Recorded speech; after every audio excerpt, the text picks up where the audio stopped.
écoutez très bien. Car la Bible est claire. Vous, la foi vient de ce qu'on entend et ce qu'on entend vient de la parole du Seigneur. Et pendant que nous serons en train de prêcher, certaines maladies vont tomber. Certaines malédictions vont s'envoler. Écoutez, on ne parle pas pour parler. Parce que déjà, l'atmosphère est déjà saturée par la présence de Dieu. Parce qu'il y a quelque chose qui va sortir de toi ce matin. Tu n'as pas dit Amen Pierre ce matin. Alléluia. Agé fait partie des livres prophétiques. La Bible est écrite 66 livres. Et les 66 livres sont divisés en plusieurs parties. Nous avons la Pentateuque. Après les Pentateuque, nous voyons les livres historiques. Après les livres historiques, nous avons les livres poétiques. Après les livres poétiques, nous voyons des prophètes majeurs. Et nous continuons ainsi l'Ancien Testament portant la Nouvelle Alliance, commençant par les livres des évangiles. Après les évangiles, nous avons les actes des apôtres. Après les actes des apôtres, nous voyons les épîtres pauliennes écrites par l'apôtre Paul. Et nous voyons les épîtres en général.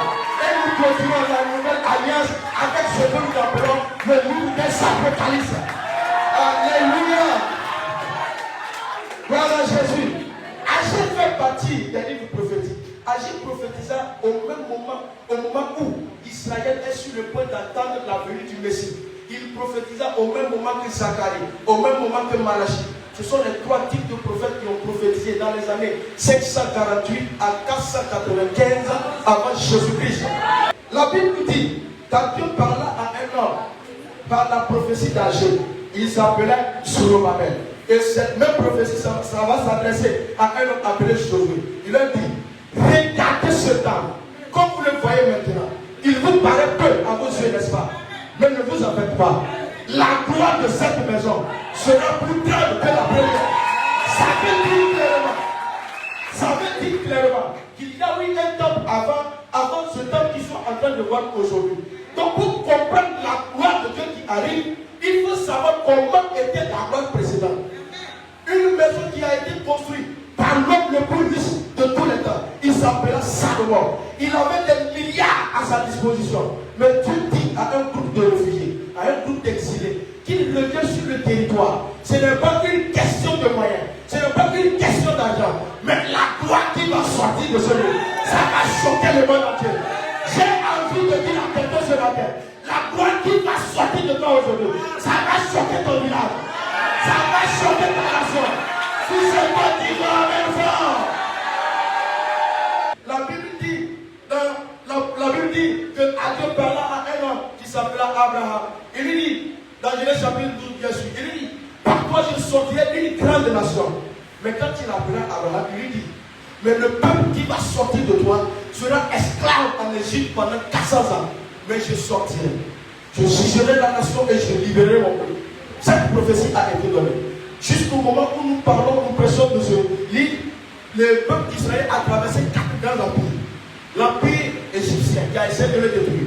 L'empire d'Assyrie, l'empire babylonien et l'empire médo-perse qui va apparaître plus tard au travers d'un homme appelé Darius et de Cyrus. Pour comprendre le texte, Israël est sorti de l'Égypte. Il entre dans la terre promise. Il fit le bonheur. Mais sauf qu'il comprend qu'il ne suffit pas d'être au bon endroit pour expérimenter la bonne chose. Mais il faut poser de bonnes actions au bon endroit pour voir le miracle accompli. Ce n'est pas parce que tu es là où il y a appris ton fait travail civil qu'automatiquement tu auras ta prophétie. Mais c'est quand tu prêches et que tu dis amen fort à sa prophétie que tu vois la réalisation arriver. Ce n'est pas parce qu'il y a la réouverture des concours un peu partout qu'automatiquement tu vas avoir la réouverture de ton compte bancaire. Mais c'est quand tu prêches et que tu dis amen fort à notre prophétie que tu vas voir la réalisation se matérialiser. Pendant que tu dis amen fort, je vois ton compte bancaire rouvert. Je vois ton mariage rouvert. Je vois ta destinée rouverte. Gloire à Jésus. Gloire à Jésus. Écoutez, la plus grande attaque que les enfants d'Israël ont rencontré, ce n'était pas celui de la Syrie, n'était pas celui de l'Égypte, mais c'était celui de Babylone. Un homme appelé Nebuchadnezzar apparut et détruisit le temple de Dieu pendant une période record, en l'an 1000 avant Jésus-Christ. Il se leva, il saccagea le peuple, il remporta tous les trésors que Salomon avait conçus dans le temps. il saccageait le peuple, il prit les voyants hommes, il les amenait en esclavage à Babylone pour le servir comme des esclaves. C'est en ce moment précis qu'on voit des prophètes comme Jérémie, comme les Ézéchiel et les Daniel. Les trois types de prophètes qui symbolisent les trois types de croyants que nous sommes aujourd'hui. Parce que nous avons les Jérémie, nous avons les Ézéchiel, nous avons les Daniel. Les Jérémies sont donc des hommes de Dieu ou des prophètes qui se retrouvent abandonnés dans la terre promise. Ils sont dans la terre promise, mais elle est dévastée. Ils se rappellent rien que de gloire passée. Tout ce qu'ils vont te dire, c'est à l'époque quand j'étais, à l'époque quand j'étais. Mais quand tu regardes sa vie, c'est déserté qui est abandonné. Parce que Babylone est passé par là. Je m'en fous, je ne sais pas ce que le diable a fait pour détruire ta vie. Avant demain matin, un ange de Dieu va changer les coups. Avant demain matin, l'ange de Dieu va changer les choses. Ensuite vient les Ézéchiel. Les Ézéchiel, ils sont différents de Jérémie.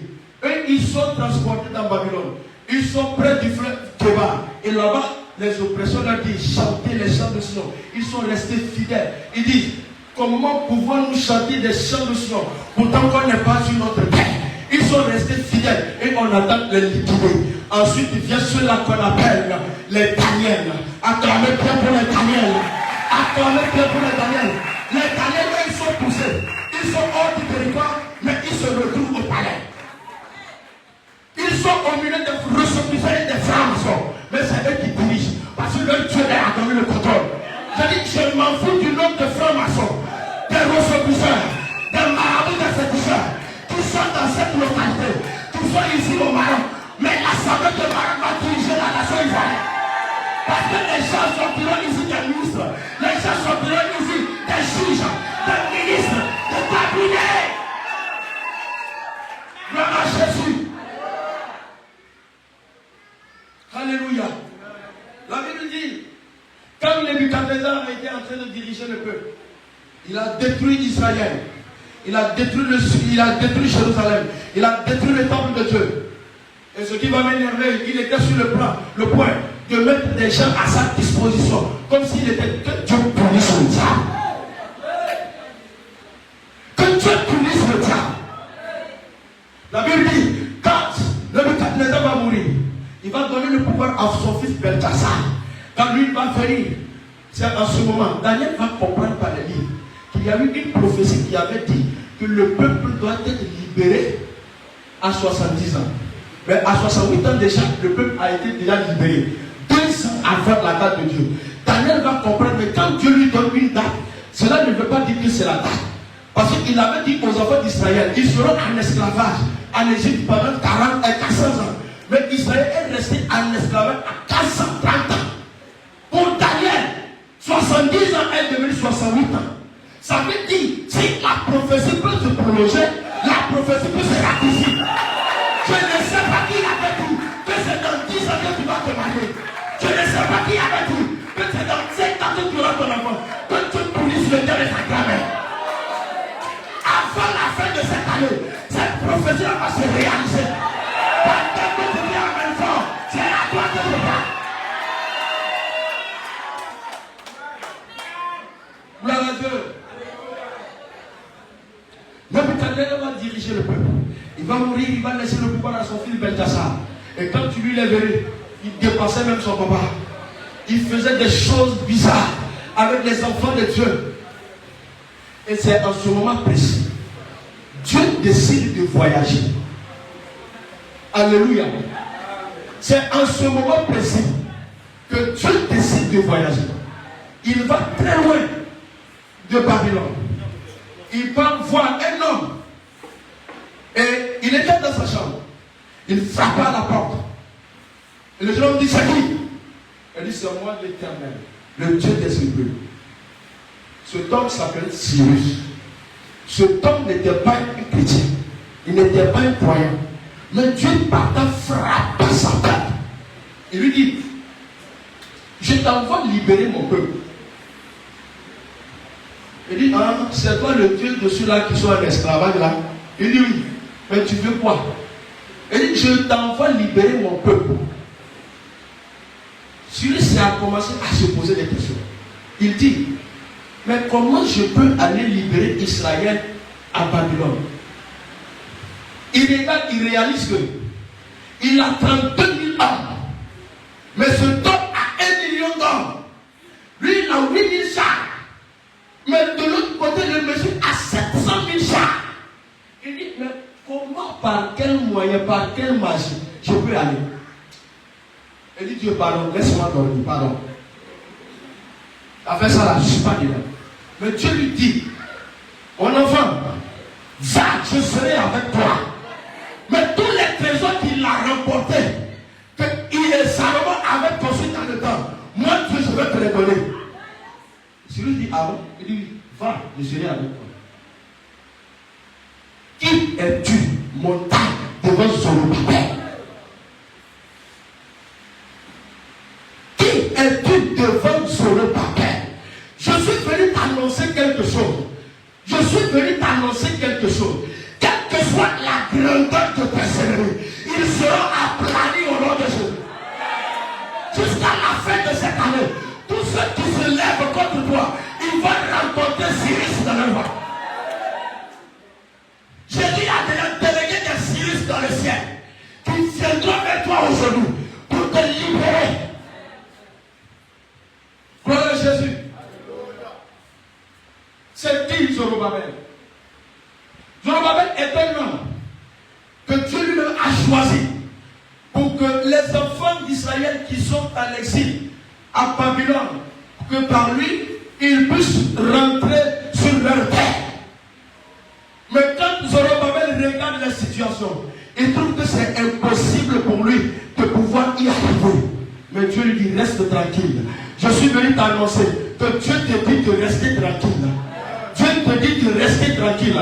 Les situations qui te malmènent, les situations qui te fatiguent, ça ne veut pas dire que ta vie est finie. Ça ne veut pas dire que c'est fini pour toi. Quand les choses durent, c'est parce qu'il y a quelque chose que Dieu veut, que ça vienne de toi. J'ai l'habitude de dire, on voit les étoiles la nuit. Mais cela ne veut pas dire que c'est la nuit que les étoiles viennent ou bien apparaissent. Il y a des étoiles aussi dans la nuit et pendant la journée. Alléluia. Mais pourquoi les étoiles ont choisi les ténèbres pour briller? Alléluia. C'est dans la nuit profonde qu'on voit les étoiles briller. Bien aimé, je vais te dire, les situations qui te fatiguent, c'est parce qu'il y a quelque chose de grand qui va sortir de toi. C'est quelque chose qui va sortir de toi. C'est à cause de ça qu'il y a beaucoup de difficultés qui sont dans ta vie. Mais je suis venu t'annoncer ce matin que au moment où tu vas dire Amen fort, tout cela sera aplani au nom de Jésus. Gloire à Jésus. Dieu que nous servons, il est vrai. S'il a fait pour les enfants d'Israël, ce n'est pas pour toi qui est difficile pour lui. Il dit un jour, une jeune soeur est venue le voir. Elle dit, papa, je veux me marier. Il dit, ah, tu veux te marier quand? Il dit, n'importe quand, le temps de Dieu. Tu vois, c'est là où la théologie nous a blagué. C'est là où la théologie nous a blagué. Comment tu peux dire que le temps de Dieu? Dieu, où il est là, il ne connaît pas le temps. C'est quelqu'un qui existe hors du temps. Alléluia. Il existe hors du temps. Mais je veux te dire que c'est ta foi qui va déclencher l'accélération de ton miracle. C'est quand tu es fidèle à Dieu qu'il va déclencher rapidement ton miracle qui est caché. Que ce que l'ennemi a mis quelque part, c'est ta foi en lui et ta croyance, ton espérance en lui qui va attirer ton miracle plus vite vers toi. Il dit, il faut choisir la date. Ok, papa, je vais me marier demain. Il dit, ah! Dans son cœur, l'homme dit, dans son cœur, il dit, donc c'est moi, j'ai dit ça. Et puis il a dit demain. Maintenant, si demain ça n'arrive pas, on va dire que je suis un menteur. Ok. Et puis il a entendu une voix qui lui dit, mon fils, prophétise. Il a prié pour la soeur, il dit, va te marier demain. La jeune soeur, elle est partie. Quand elle était à la maison, sa maman l'a envoyé et son oncle l'a envoyé au marché pour faire, voilà. Elle était au marché et son téléphone sort. Elle a décroché. Dis bonjour, dis bonjour. C'est la soeur, tant, elle dit oui, c'est moi. Ok, tu es où? Elle dit je suis au marché. Ok, est-ce que je peux te trouver au marché? Elle dit oui, tu peux venir. Le monsieur a pris sa voiture directement, s'est rendu au marché. Il a croisé la jeune soeur. Il dit, c'est tu es mon ancien. Ils ont fréquenté ensemble. Donc, il y a très longtemps. Donc le monsieur est parti en Europe. Donc le monsieur est revenu parce qu'il cheminait avec une soeur. Il est revenu pour épouser la soeur. Mais quand il est arrivé, il a vu que la soeur a rétrogradé. Il a décidé de ne plus épouser cette dernière. Maintenant, le Saint-Esprit l'a orienté sur la soeur qui est venue voir l'homme de Dieu. Il dit, je suis venu pour te voir parce que je veux t'épouser. Il dit, ah bon, tu vas m'épouser quand? Tout de suite, si tu veux, on se marie. Ici, nous sommes en Afrique. En Afrique, il faut aller voir les oncles, les tantes pour venir se réunir. On va faire la dot, etc. avant de se marier. Il dit, oui, je ne refuse pas. Tout de suite, si tu veux, tu vas examiner tout ce qu'on peut payer pour la dot. On paye, je vais remplir la voiture et puis on va partir. Rapidement, ils sont au marché. Ils ont commencé à faire les choses. Ils ont commencé à payer. Ils sont rentrés chez son homme. Il dit, moi je ne peux pas prendre de l'engagement. Donc il faut aller au village voir tes parents avant de revenir. Il dit, d'accord. Le monsieur dit, allons. Ils ont pris la voiture directement au village. Ils arrivent au village. Maman venait du champ. Maman, bonne arrivée, il dit merci. Ok, il a bu l'eau. Ils ont commencé à causer. Il dit, maman, ce jeune-ci dit qu'il veut m'épouser. C'est un frère en Christ. Maman dit, non, toi, tu me fatigues avec des frères en Christ là. Il dit, maman, ceux d'avant là, c'est des frères en Christ. Mais celui-ci, c'est un vrai frère en Christ. Au moment où ils étaient en train de parler, maman, il dit, maman, il a envoyé des choses pour la dot. Il dit, ah bon? Maman, je lui ai dit qu'ici nous sommes en Afrique. Il faut voir tante Julie et oui, tonton Flavien pour faire la dot. Quand elle a commencé à dire ça, sa maman giflait sur sa bouche. Depuis que ton papa est mort, où est tonton Flavien pour nous donner à manger? Où est tante Julie quand je t'ai porté 9 fois dans mon ventre? Quand il était en train de parler, la maman dit, le monsieur dit, il sort une enveloppe de 3 millions et donne à maman. Il dit, bon fils, assois-toi. J'avais besoin de l'argent pour faire ma cotisation. Alléluia. La dot est faite immédiatement. Le lendemain, à 15 heures, il se mariait. Qui t'a dit que c'est dans 10 ans que tu vas te marier? Qui t'a dit que c'est dans 5 ans que tu auras ton enfant? Je dis que Dieu punisse les démons. Que Dieu punisse le diable. Avant la fin de cette année, cette prophétie va se réaliser. Avant la fin de cette année, cette prophétie va se réaliser. Alléluia. Alléluia. Alléluia. Que tu punisses le diable. Gloire à Dieu. Regarde, si quelqu'un ne peut pas t'aider à évoluer, il n'a pas passé son chemin. Quelqu'un qui ne peut pas te soulever pour te mettre dans une place, qu'il passe son chemin. Parce que j'ai compris une chose. Parce que le brigand a été frappé, mais il était couché. Ses partenaires l'ont vu, ils l'ont dépassé. Les gens qui le connaissent l'ont vu, ils l'ont dépassé. Vous savez pourquoi? Parce qu'il y avait un bon samaritain derrière. Celui qui ne peut pas t'aider, il continue son chemin. Celui qui ne peut pas venir te soutenir, tu pars. Bon samaritain arrive. Le Cyrus arrive. Cyrus arrive. Avec la puissance de Dieu. Acclame Père le roi des rois. Alléluia.